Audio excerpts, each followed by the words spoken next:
लुच्चापुर एक खूबसूरत गांव था। उस गांव में सभी लोग खुशी से अपने जीवन को जीते थे।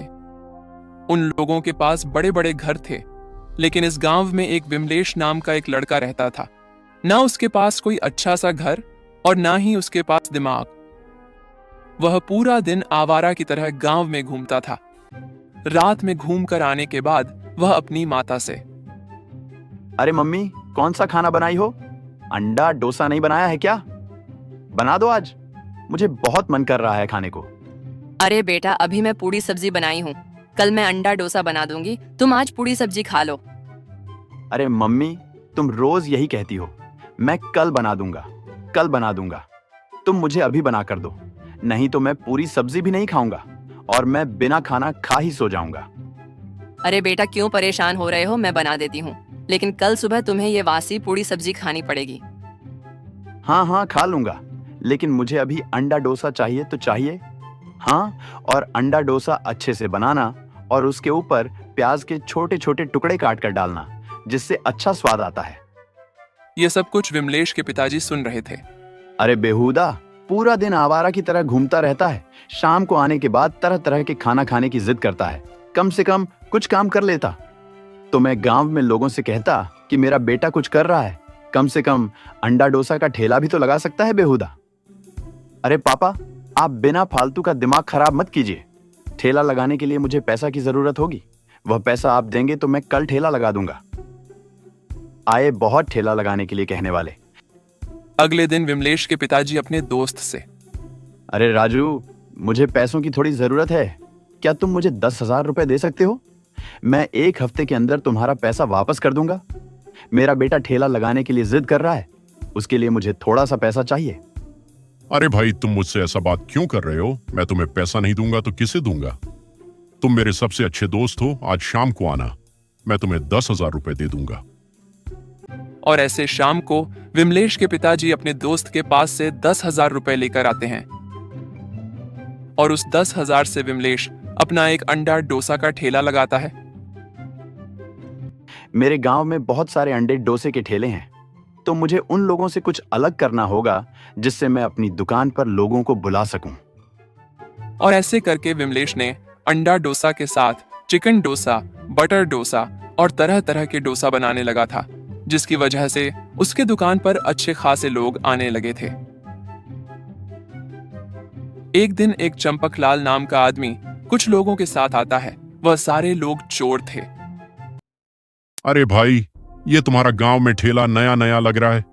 कितने दिन पहले तुम अपना ठेला लगाए हो और कौन कौन से डोसा बना रहे हो? साहब, मैं अपना ठेला 2 दिन पहले ही लगाया हूं। बताइए, मैं आपकी क्या सेवा करूं और आपको कौन सा डोसा खाना पसंद है? भाई, तुम्हारा डोसा तो बहुत ही महंगा है। गांव में सारे लोग डोसा 20 से 25 रुपए का ही दे रहे हैं, लेकिन तुम 95 और 100 रुपए। इतना रेट क्यों लगा रहे हो? तुम्हारे डोसे की क्या खास बात है? साहब, ये कोई बहुत ही अधिक पैसा नहीं है।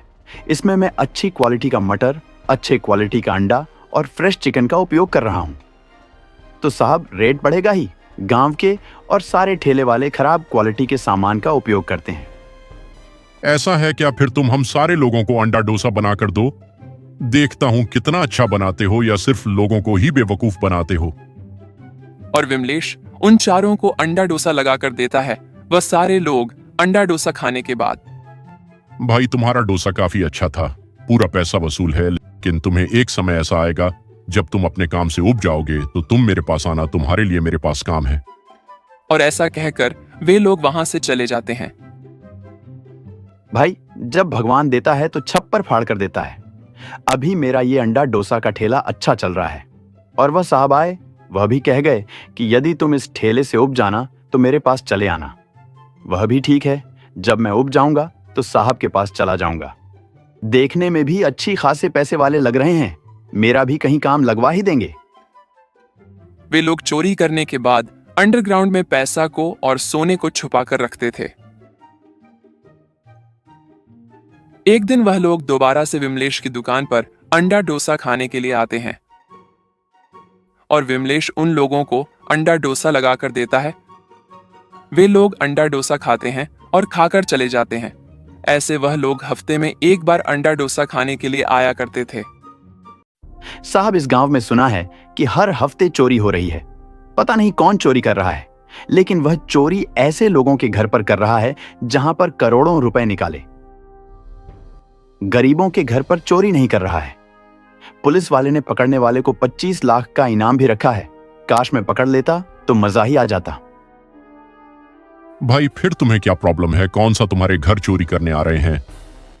बड़े लोगों के घर पर चोरी कर रहे हैं तो करने दो, उन लोगों के पास बहुत ही अधिक पैसा है। वैसे आज मैं अंडा डोसा खाने आया था, लेकिन तुम्हारे इस बेवकूफ सी बातों को सुनकर मेरा दिमाग खराब हो गया है। मुझे अंडा डोसा आज नहीं खाना है। और वे लोग वहां से जाने लगते हैं। विमलेश को उन लोगों पर शक होता है। वह भी उन लोगों के पीछे पीछे जाने लगता है। वे लोग जंगल में जाते हैं। विमलेश भी उन लोगों के पीछे पीछे जंगल में पहुंच जाता है। तभी वे लोग एक गुफा से अंडरग्राउंड में घुस जाते हैं। विमलेश भी उन लोगों के पीछे पीछे अंडरग्राउंड में घुस जाता है। वहां पर जाकर देखता है कि वह सारे लोग चोरी किए हुए सोने के चारों ओर घूम रहे थे। यह देखकर विमलेश को सब समझ में आ जाता है कि वही लोग चोर हैं और वह पुलिस को बुला लेता है। पुलिस उन लोगों को पकड़कर ले जाकर जेल में बंद कर देते हैं। चोरों को पकड़वाने के लिए विमलेश को 25 लाख रुपए का इनाम मिलता है। उन 25 लाख रुपए से विमलेश अच्छे से जीने लगा था और ऐसे 2-4 और अंडा डोसा का ठेला लगाता है।